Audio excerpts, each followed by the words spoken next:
j'ai une question. Oui, vas-y. Juste toujours dans le même contexte, est-ce que c'est donc par rapport à ça que les écoles théologie, c'est pas une bonne chose en fait, parce qu'en fait, c'est l'Esprit Saint qui t'enseigne, c'est ça? Oui, exactement ça. OK. 1 Corinthiens chapitre 1, verset 1, Clarisse, qui dit Paul, apôtre de Jésus-Christ, lisons cela, je vais répondre à ta question. Et je démontrais, c'est pour ça que si vous avez vraiment le temps, je vous encourage à suivre les vidéos des réunions avec les autres pays qu'on a eues. Bon, nous encore ici, c'est plus, il y a plus de communion, mais les réunions que je parle à la grâce de Dieu avec les autres pays, c'est vraiment des enseignements où je vais en profondeur. Parce qu'en dehors de quelques-uns parmi nous qui sommes un peu avancés dans les Écritures, il y a beaucoup qui, vraiment, qui ont besoin d'être enseignés les fondements. Dans théologie, avant de lire 1 Corinthiens chapitre 1, Clarisse, dans théologie, nous avons Théos Logos. J'ai expliqué abondamment cela ce week-end. Dans théologie, nous avons Théos Logos. Théos Logos. Ne soyez pas épatés par ce mot, ça ne signifie rien du tout. Donc, ne soyez pas émerveillés. Théos, c'est le grec Dieu. Logos, c'est la sagesse humaine, la sagesse de la terre.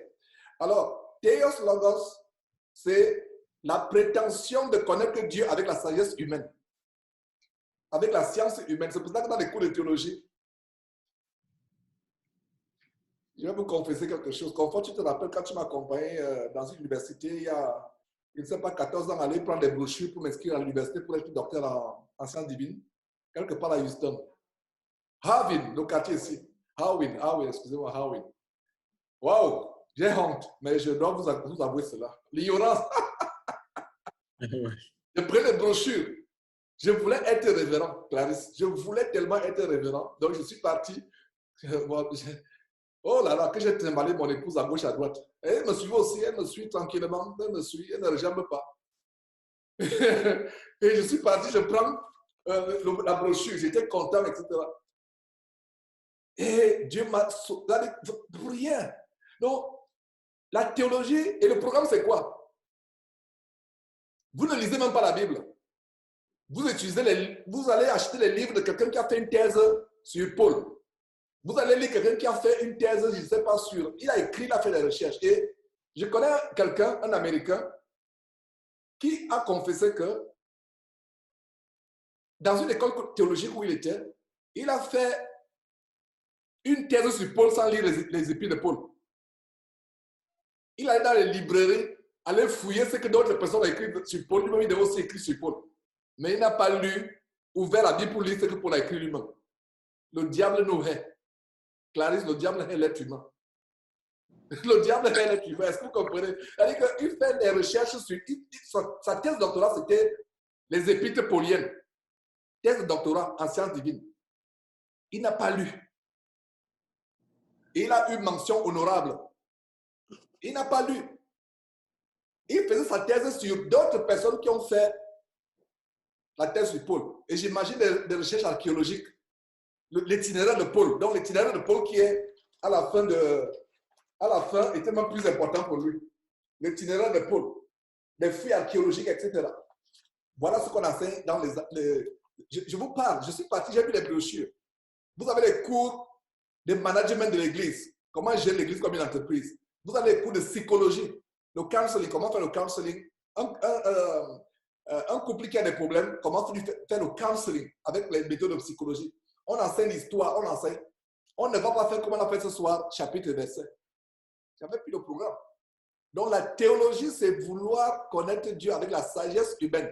Et l'apôtre Paul dit très bien que mon évangile ne reposait pas sur le discours persuasif de la sagesse.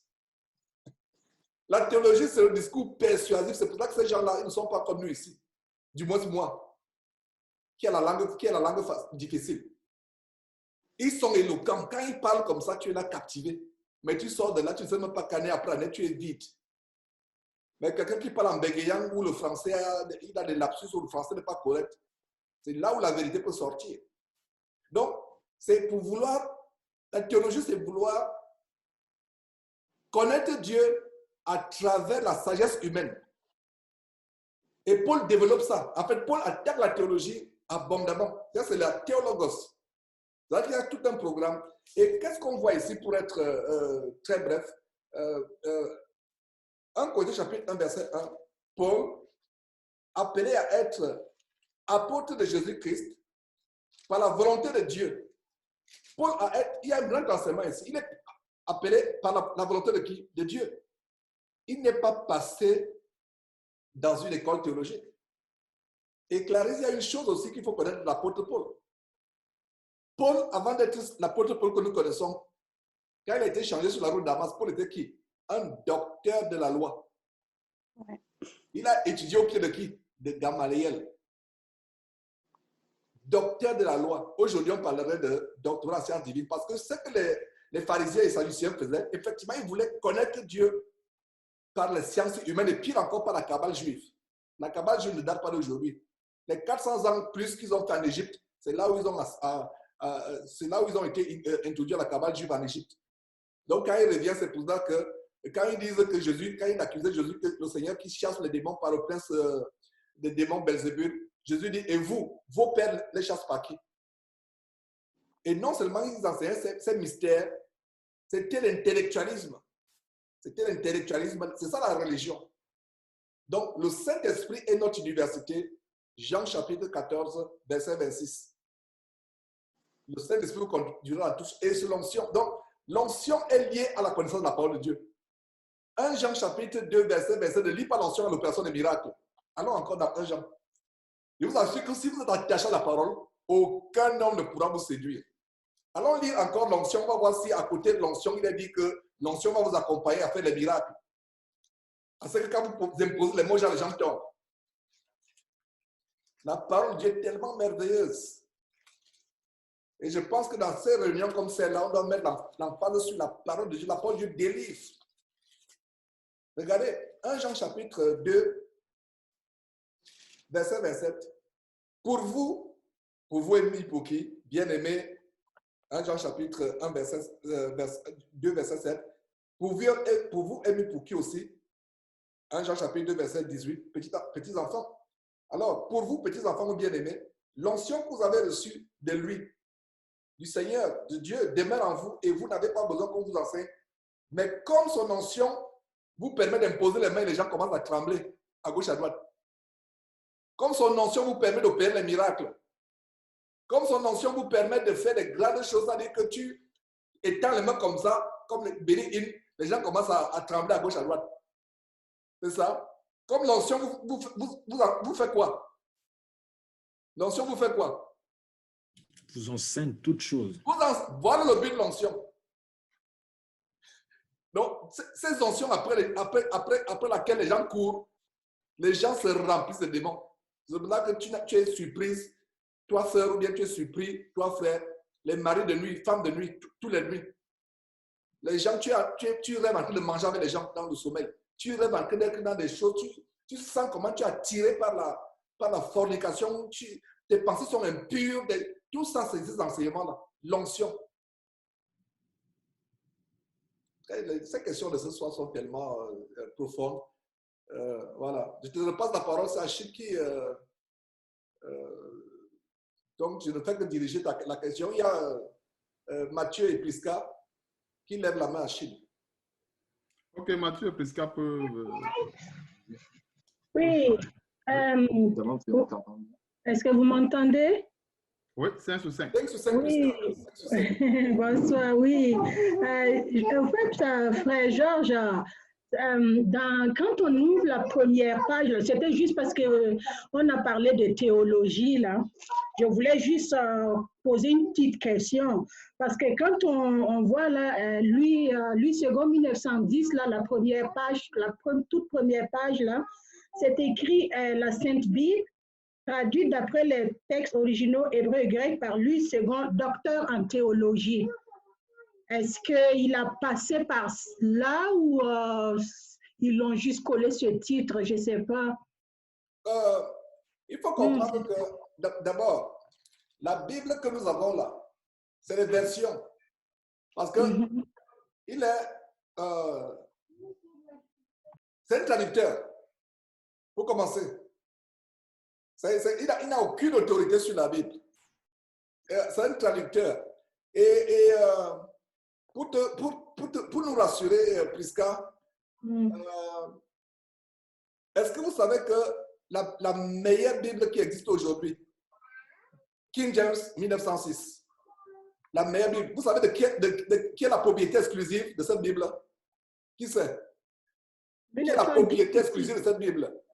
Frère Georges, excusez, 1910 ou 1906? Non, je te parle, j'ouvre une parenthèse, Prisca, j'en viens. Ok. J'ouvre une parenthèse, j'en viens, je vais bien expliquer. Qui est le propriétaire exclusif?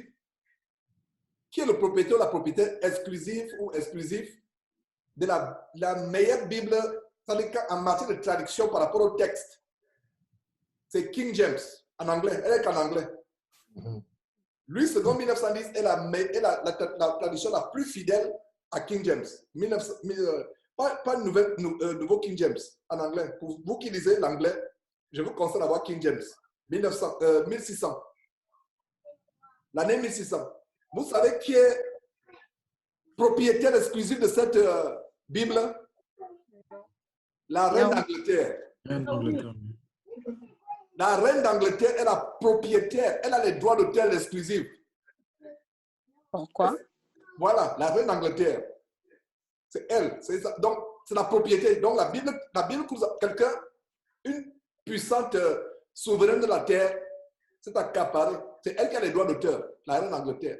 Elle peut dire à décider à partir d'aujourd'hui, je ne veux plus la circulation de King James. Elle aura les droits. Peut-être qu'il y aura une bataille juridique qui va survenir, mais ce sera une bataille épique. Mais elle a les droits. Elle a tous les droits. Donc, je reviens encore pour dire, Louis II, ils sont nombreux. Quand il dit docteur en théologie, il n'a rien fait. Tout ce qu'il a fait, c'est quoi? Ancien et Nouveau Testament, traduite d'après les textes originaux, hébreux et grecs, par Louis II, docteur en théologie. Son titre d'influence, il n'a rien fait. Et justement, dans les écoles de théologie, vous avez des options pour les langues anciennes ou les langues qui ont disparu. Vous avez l'option d'étudier l'hébreu. Vous avez l'option d'étudier, c'est quelqu'un qui a la connaissance de la terre. Parce que pouvoir maîtriser les langues, être un érudit dans les langues, ça c'est la saillie du monde. Donc, il n'a fait que traduire. Donc, c'est même dommage que la Bible porte leur nom. Parce qu'aujourd'hui, on parle de version Darby, version Oswald, version, etc., etc. C'est dommage. La Bible ne doit pas porter le nom de quelqu'un. Et encore, pour nous consoler, ça, ce n'est pas ça que j'appelle Bible. Ce que j'appelle Bible, c'est le contenu, c'est les versets qu'on a partagés aujourd'hui. C'est le format. D'abord, aujourd'hui, il y a des... quand on fait souvent les émissions à Jésus-Christ TV, c'est une Bible qui est projetée. C'est un projet par des gens en Asie qui ont fait un projet où ils ont mis la Bible gratuitement online. Tu peux écouter et lire en même temps. Ils n'ont même pas mis... Donc, tout ça, c'est le support. Tout ça, c'est le support. Avant, c'était sur les tables de pierre. Et après les tables de pierre, c'était sur les peaux d'animal qu'on écrivait la Bible ou les tables d'animal, les papyrus, etc. Donc, ça, c'était un support. Donc, quelqu'un qui a mis son nom, ça n'a aucune influence sur la Bible. Il était un érudit. Le monde l'a reconnu comme un expert aux langues anciennes. Quand on dit docteur en théologie, il y a des spécialisations, options. Même ici, quand tu fais, par exemple, tu vas à l'université, on dit option telle. Peut-être lui, il était docteur en théologie, option langue ancienne. Il était reconnu par rapport à sa direction. Et regardez comment Dieu peut utiliser ces gens pour traduire avec, effectivement, lui, c'est une très bonne traduction par rapport à King James. Sauf qu'il y a des omissions terribles. Il y a des omissions terribles. Regarde, par exemple, une grande omission. Je vais vous donner deux omissions terribles de Louis II. Je ne sais pas, Prisca, si j'ai bien répondu à la question, comme je m'apprête à vous donner deux grandes omissions. Merci, frère Georges. On parle de quoi?